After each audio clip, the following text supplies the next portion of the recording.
నేను కొణిదెల పవన్ కళ్యాణ్ అనే నేను శాసనం ద్వారా నిర్మితమైన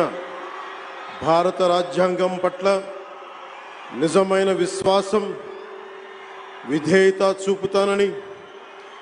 భారతదేశ సార్వభౌమాధికారాన్ని సమగ్రతని కాపాడుతానని,